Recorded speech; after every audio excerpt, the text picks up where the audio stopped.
Let us see this subject. Uh, the coal mine means this is rock burst. So rock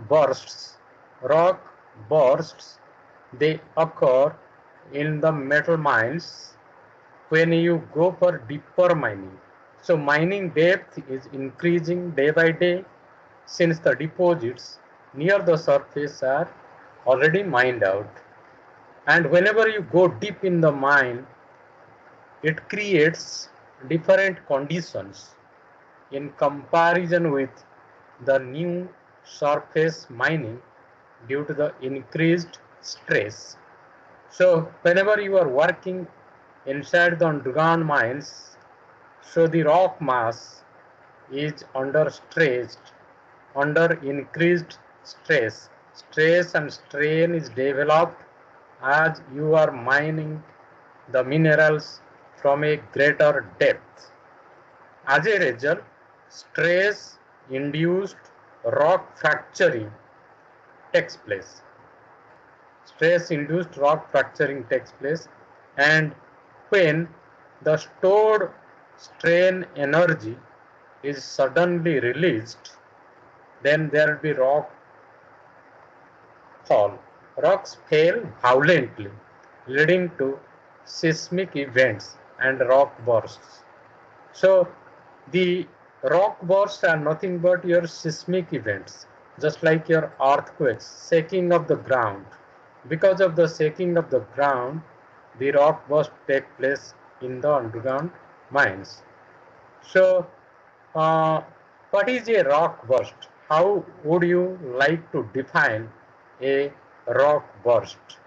Okay, so a rock burst is defined as damage to an excavation. It is an damage. It is a damage to an excavation that occurs in a sudden or violent manner, and it is associated with a seismic event, just like an earthquake.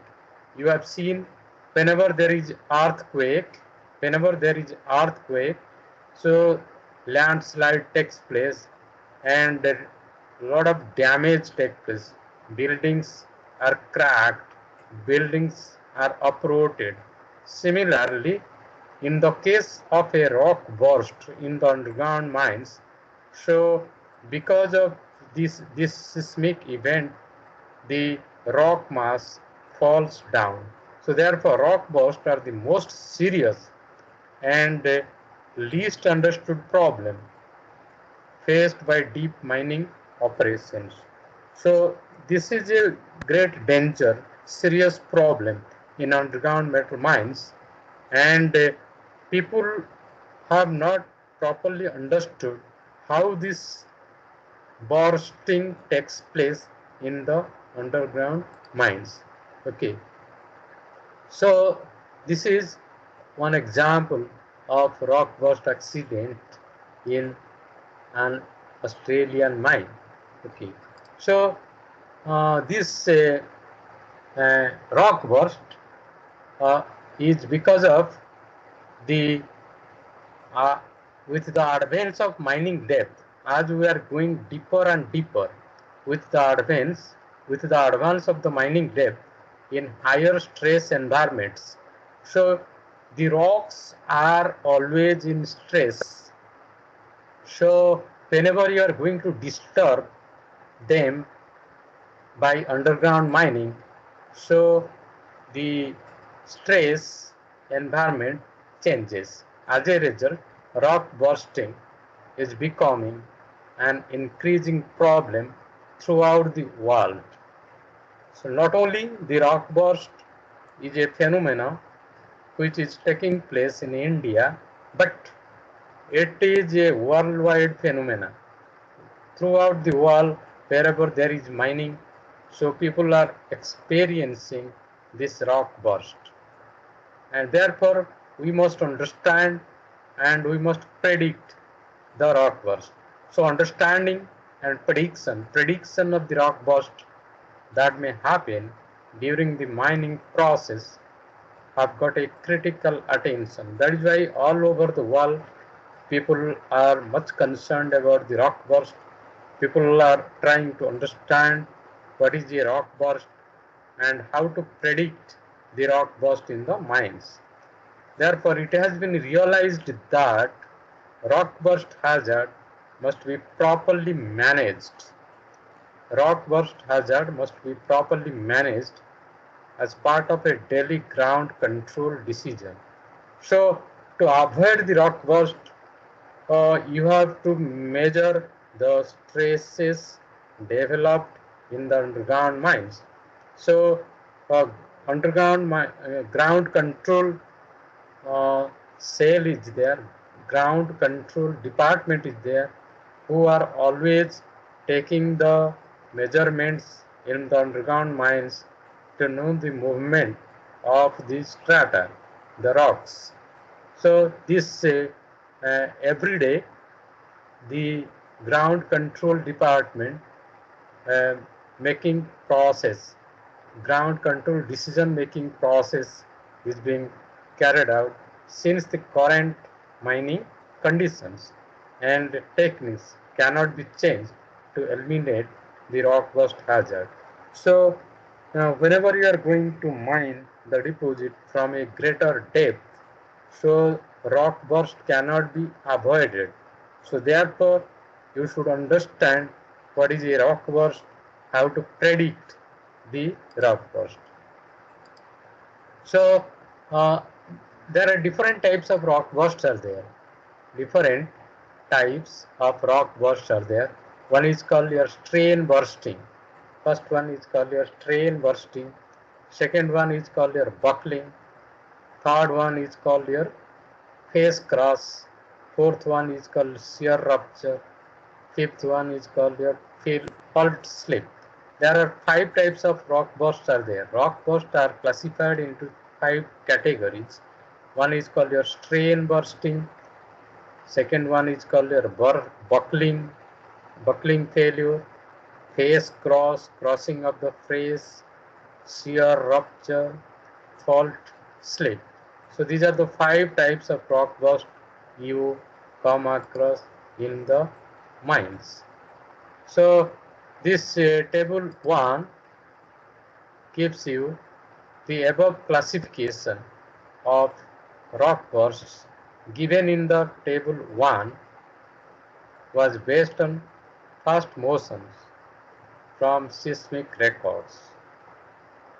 So whenever there is an earthquake taking place, it is measured in the Richter scale. It is the magnitude of the earthquake is measured in the Richter scale, and the mechanism is being understood from the magnitude of the Richter scale, seismic records. So this table gives a suggestion for classification scheme of seismic event sources in mining tunnels and mining galleries. Okay, so the first one is your strain bursting. There are five types of rock burst are there. We have seen one is called your strain bursting. Second one is called your buckling failure. Third one is called your face cross, crossing of the face. Then fourth one is called your rupture, and fifth one is called a fault slip. Okay, so what is the postulated source mechanism, and what is the first motion from the seismic record? So in the case of a strain bursting, the postulated source mechanism is superficial spalling with violent ejection of fragments. It usually undetected could be impossible. Okay. Then in the case of a buckling failure, the postulated source mechanism is outward expulsion of pre-existing larger slabs parallel to opening. And in the case of a face cross, violent expulsion of rock from the tunnel face. In the case of shear rupture, violent propagation of shear fracture through intact rock mass. So the first motion from seismic record is double coupled shear. And in the case of a fault slip, violent renewed movement on existing fault. It is also coming under double coupled shear. Okay. So in a broader sense, sorry, uh, previous.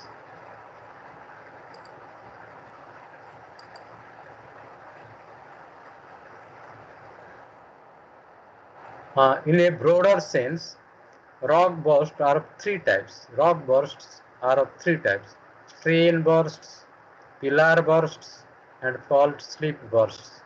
Three types of rock bursts are there in the broad sense: strain bursts, pillar bursts, fault slip burst.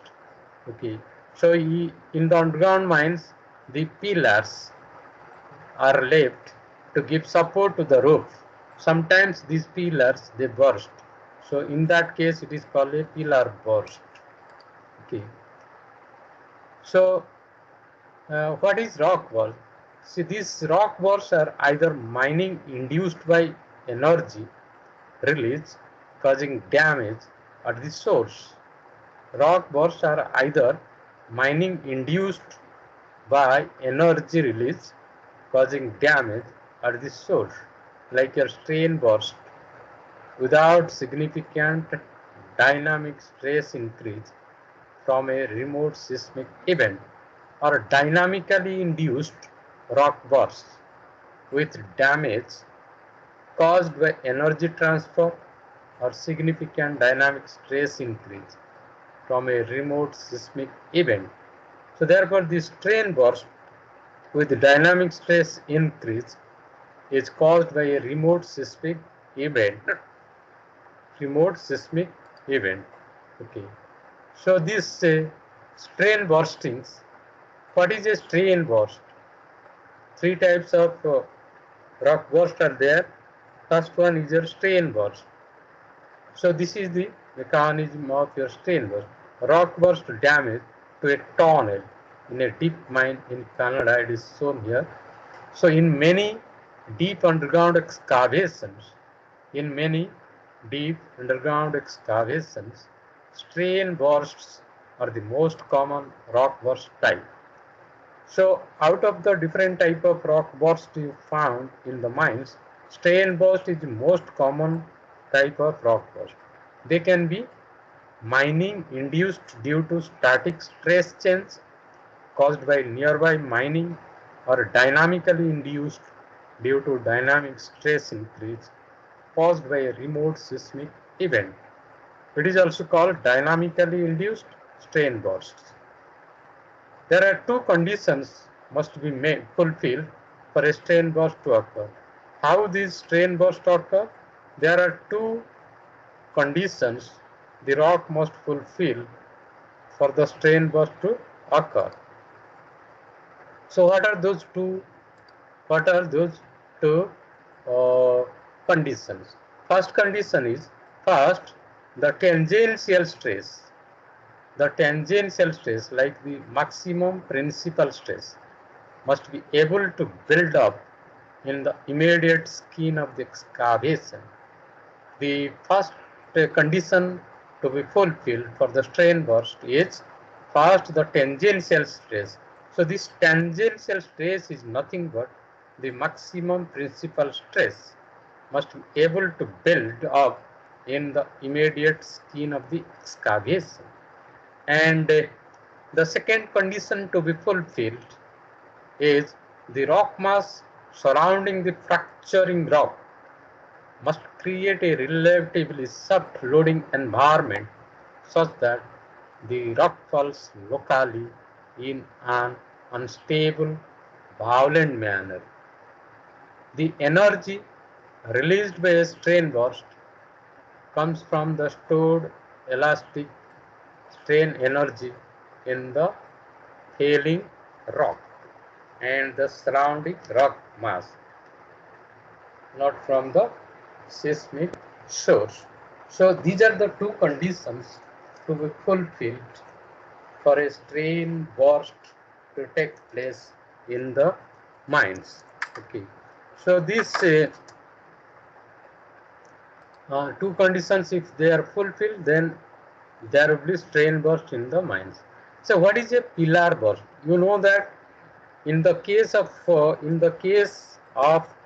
mining, board and pillar method of mining is followed. So you form the pillars. So these pillars, they give support to the roof. Similarly, in the case of underground metal mines also, room and pillar method is being used. So there also you have to leave the pillars to give the support to the roof. So if the pillars fail, pillars burst, so that is called a pillar burst. As the name implies, it is defined, definition of pillar burst.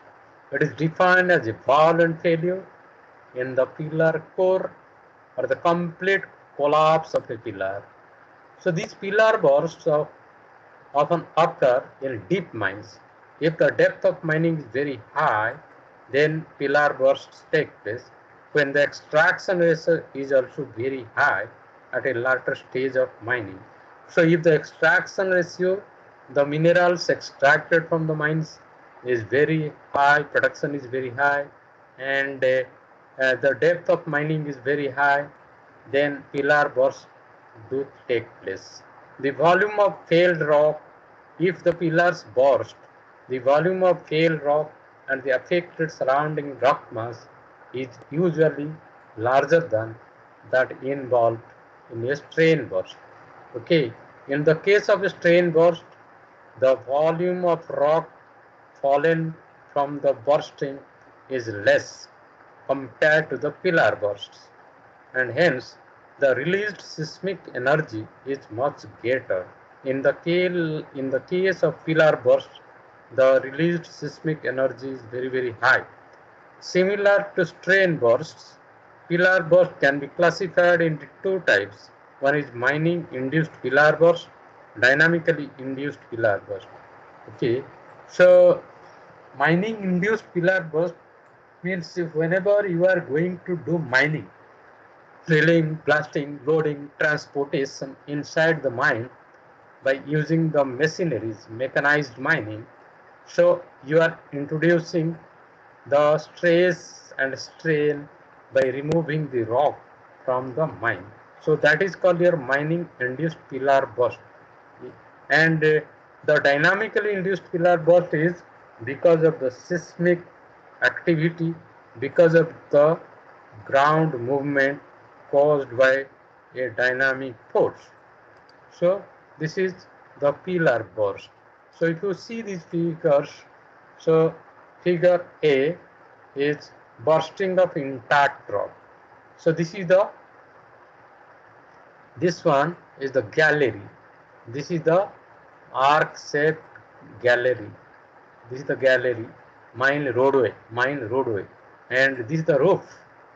This is the side, this is the side, this is the floor, this is the floor, this is the roof. So from the roof, if this rock mass is falling down, so this is bursting of the intact rock. It's called bursting of the intact rock. And in the case of B, second one, in the case of B, this one, second one, so this is called a face bursting. You are mining here, you are mining here. So if this rock mass is falling down here, so this is called a face bursting. And third one is called a buckling failure. This is the buckling effect. So this is the roof, this is the floor, this is the side. If this side is having a buckling effect, so this rock mass is going to fall down. And fourth one is ejection of rock block. So this block of rock is ejected and fallen down here at the floor. So this is the floor, this is the side, this is the roof, this is the side, and from this side, the roof, this material has fallen down, rock has fallen down. So this is a side fall. This is called your side fall. This is called your roof fall. This is called your face collapse, face bursting, and this is called your buckling failure. Okay. So uh, this uh, uh, so this pillar failure takes place because of two forces. One is mining induced pillar burst, the other one is dynamically induced pillar burst. So in the case of a mining induced pillar burst, it is caused by static stress increase from increased room span or nearby stope extraction. So as I have told you, room and pillar method of mining, board and pillar method of mining is being carried out in the underground mines, which can cause static stress increase from increased room span or nearby stope extraction. In the metal mines, the stoping method is used to extract the minerals. So if you are using the stoping method, the room size of the stope may be very high, and because of that reason, the static stress increase will take place in the mining environment. So that is called your mining induced pillar burst. So this seismic source is in the confined core of the pillar. This seismic source is the confined core of the pillar, and rock burst damage and seismic source are co-located. They are located at the same spot. And what is dynamically induced? In the case of dynamically induced pillar burst, they are not co-located. They are away from each other. It is caused by dynamic stress increase from a remote seismic event. If any seismic event has taken place nearby, then it will transmit its stress field to the mining zone, and there will be dynamically induced pillar burst. In this case, the rock burst damage and the seismic source, like your fault slip event, are not located. They are not located at one place. So the pillar burst takes place because of these two reasons. One is mining induced pillar burst or the dynamically induced pillar burst. So then third one is called your fault slip burst. What is a fault? Geological fault. If there is a geological fault is there, then there may be chances of fault slip burst. It is caused by the dynamic slippage along a pre-existing fault or along a newly generated shear rupture. So therefore, a critically stressed fault with shear stresses exceeding the shear strength can slip when the degree of freedom is changed as it is intersected by, by a mine opening. So alternatively, it may slip when the shear strength is reduced due to a drop in clamping stress or water infiltration into the fault. So this fault slip burst is a phenomena which takes place in the underground metal mines because of geological faults.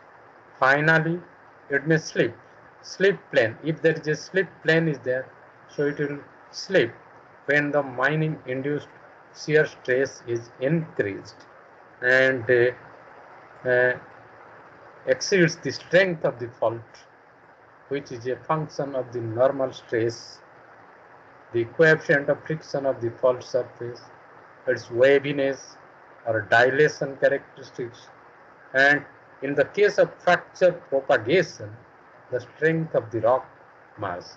So this is about the fault slip burst. Okay, fault slip burst. So this rock burst, how this rock burst damage takes place? What is the mechanism of rock burst damage? What is the mechanism behind the rock bursts? Rock burst damage mechanism is classified into three types. There are three types of mechanisms. There are three types of mechanisms associated with rock bursts. First one is rock bulking due to fracturing. First one is rock bulking of the rock due to fracturing, because of the fracturing of the rock mass. Second is rock ejection. Rock is ejected from its source due to seismic energy transfer. Third one is rock fall, just like we have seen the side fall, the roof fall. Rock fall induced by seismic shaking. So these are the three classes, three types of rock burst mechanisms are found out. So this rock burst damage mechanism can be well explained by the help of this rock burst damage mechanism, damage severity, and required support functions. So what is the damage mechanism? Three types of damage mechanisms are there: rock bulking due to fracturing, rock ejection due to strain burst or seismic energy transfer. Third one is seismically induced rock fall. So if the damage severity is less than 0.25 millisecond, then it is called a minor damage. If the severity is less than 0.75 millisecond, then it is called a moderately damaged area. And if the seismically induced rockfall is less than 1.5 millisecond, then it is called a major event, major accident, major hazard, major disaster in the mines. So these uh, damage severity measurements are carried out to know what is the severity of the damage caused by rock burst. So if it is less than 0.25 millisecond, it is a minor. If it is less than 0.75 millisecond, it is moderate. If it is less than 1.5 millisecond, it is a major incident. And how to adapt the required support functions. So you have to reinforce the rock mass, you have to hold back the rock mass, you have to retain the strength of the rock to avoid the damage caused by rock burst. So what are the functions to be carried out? You have to reinforce the rock mass, reinforcement. Uh, you have to hold the rock mass at its own place without allowing them to fall down.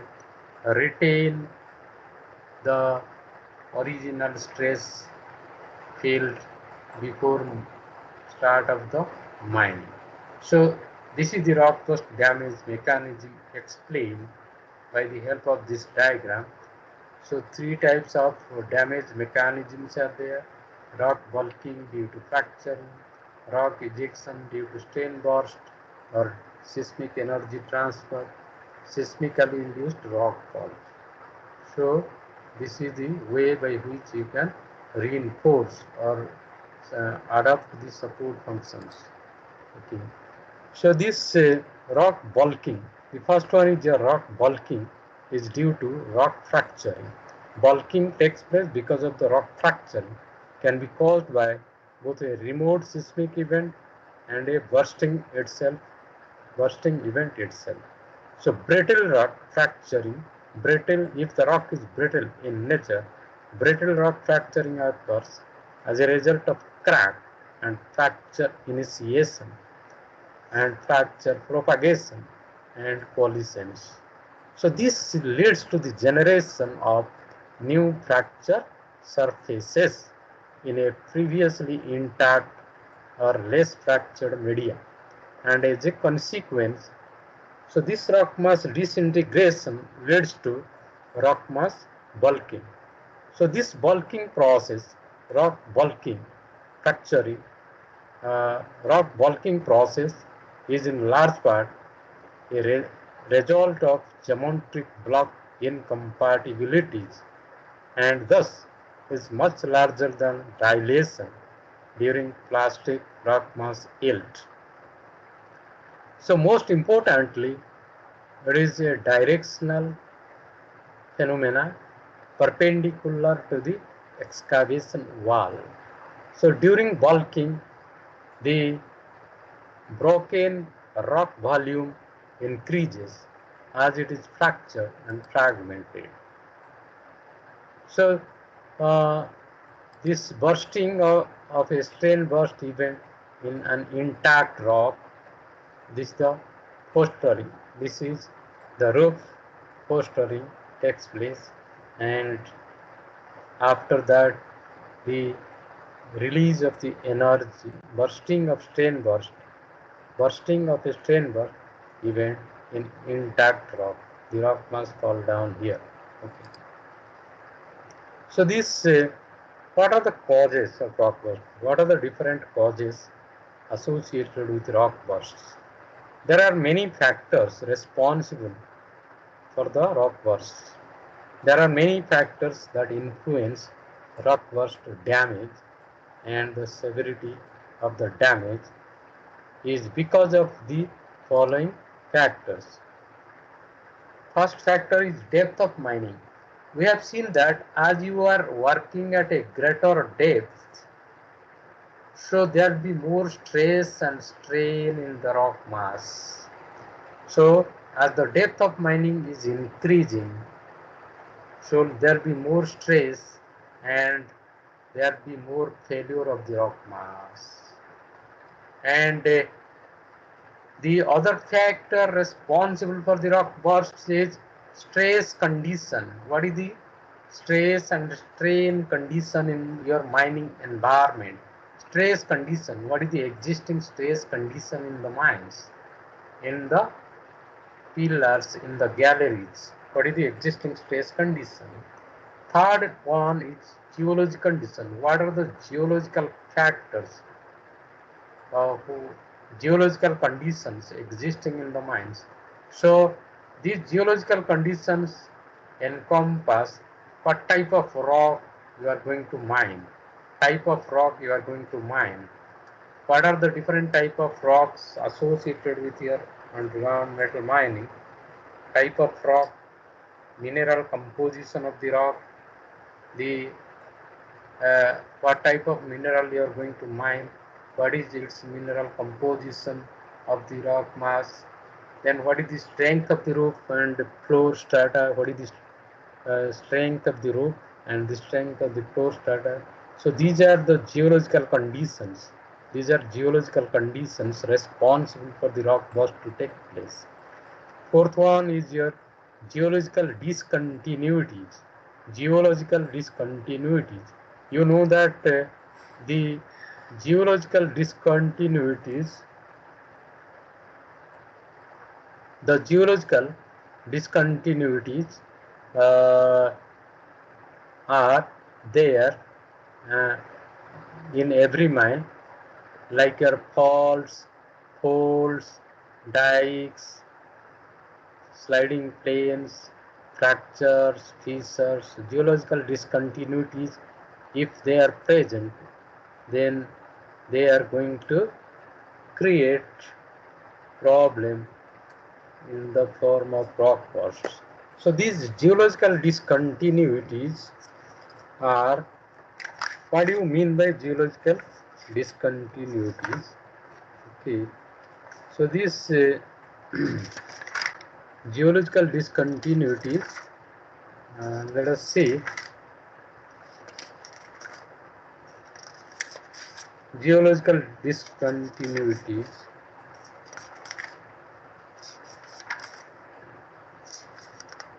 Geological discontinuities are the location, continuity, orientation, and material properties of the geological features are significant factors in rock mass failure, and these characteristics dictate how energy is stored and released in a deforming rock mass.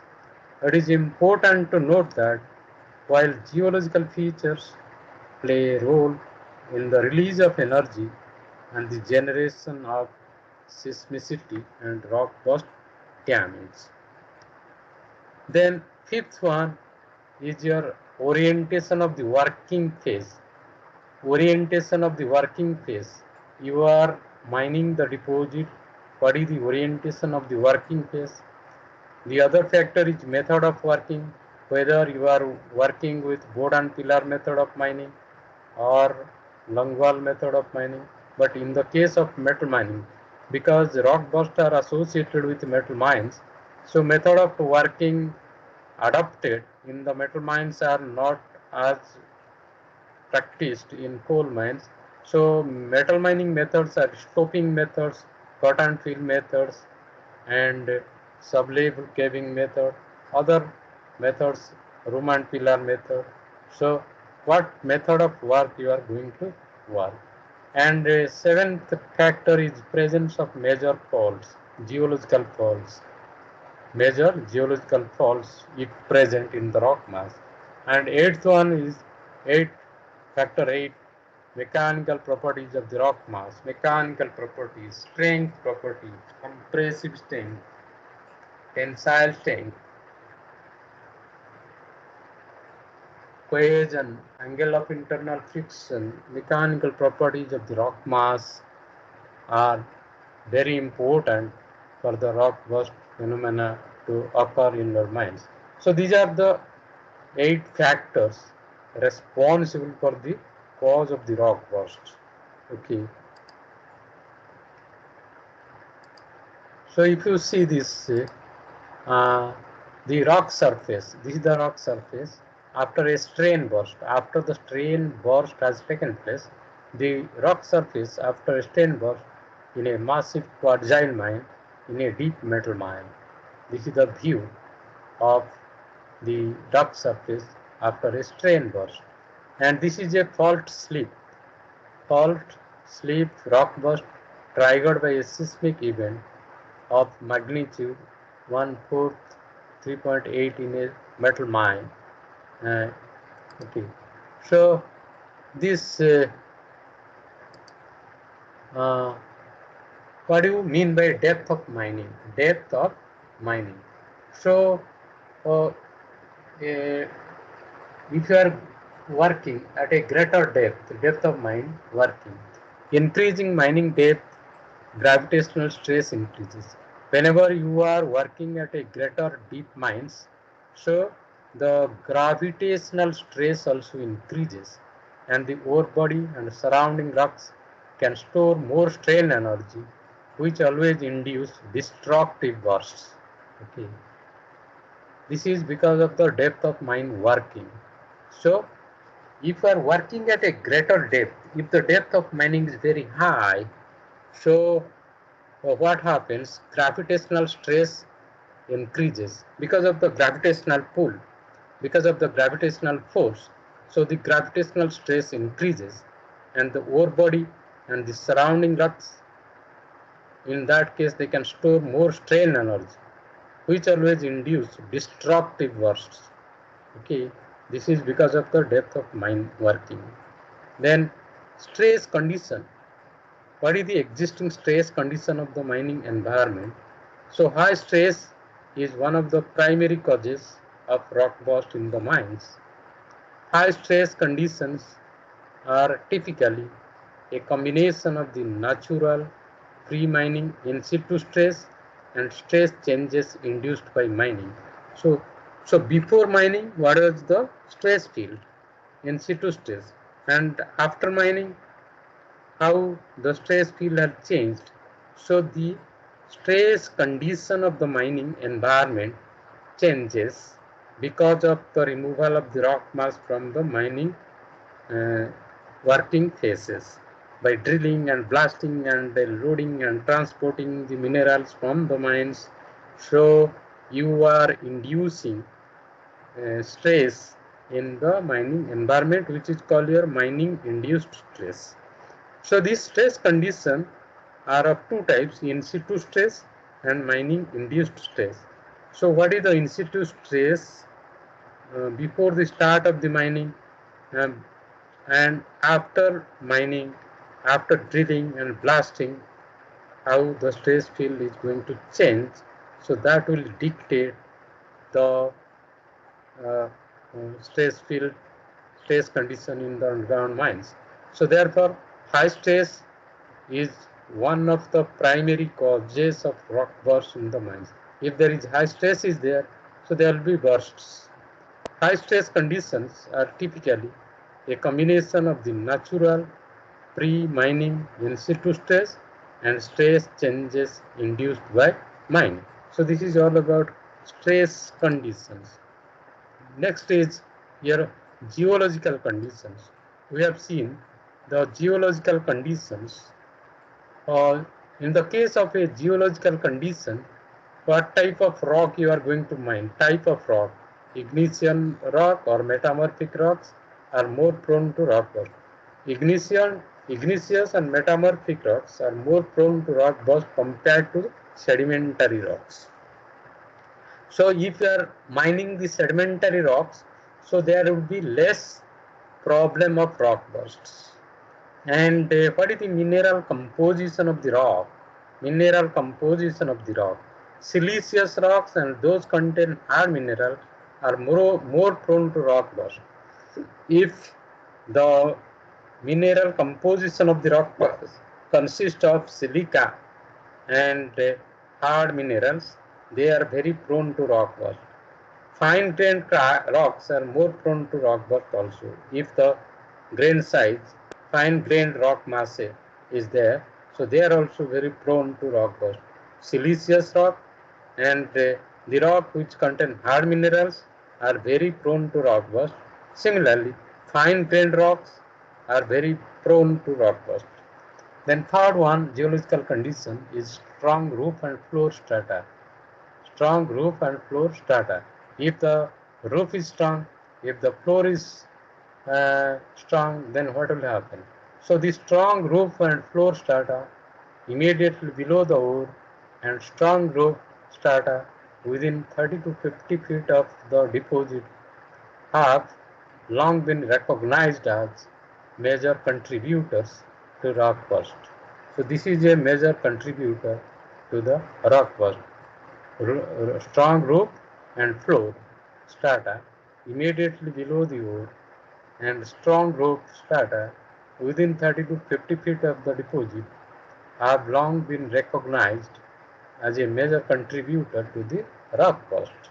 So these are the geological conditions responsible for the rock burst to take place in the mines. Then here we have seen what are the geological discontinuities.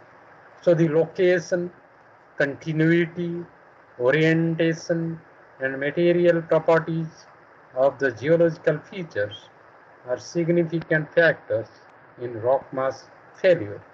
And these characteristics dictate how energy is stored and released in a deforming rock mass. Therefore, it is important to note that while geological features play a role in the release of energy and the generation of seismicity and rock burst damage. So these geological discontinuities like your faults, holes, dikes, they are the major cause of rock burst. Their location, their continuity, their orientation, their material properties are very, very important from the rock burst point of view. Then, what is the orientation of the working phase? What is the orientation of the working phase? The method of mining you are following, and what is the orientation of the working phase? The angle between the working phase and geological features such as dikes, faults, or dominant joint sets plays in causing stress concentration around the face and thereby influence the occurrence of rock burst. So orientation of working face, the angle between the working face and the geological features like your dikes, faults, dominant joint shades plays in causing stress concentration around the face and thereby influence the occurrence of the rock bursts. So these rock bursts uh, uh, are also dependent on the method of working. So rock burst can be caused due to inappropriate excavation span. The width of excavation plays a greater role for the rock burst to take place. Method of working. Excavation ratio, how much mineral you are mining per day, per month, rock support system you are following, what type of support system you are adopting in your mine, and production rate while considering a mining method. So which method of mining will be more appropriate to control the rock burst, that you have to find out. Further, improper mine layout and sequence can induce an extremely high stress concentration on a localized area, such as one or more pillars. The pillar which is out of sequence is most prone to rock burst. Then the presence of major faults, geological faults. The stress concentration is evident on the structural planes, faults, and weak interfaces along the excavation. So this region is obviously the where location where rock bursts are most likely to occur. So the location of structural planes such as faults are also the dangerous zones for sudden stress change. So this is all about we wanted to know about the rock bursts. So these rock bursts uh, phenomena is being explained. So had given you, I had given you the, uh, I had given you the, uh,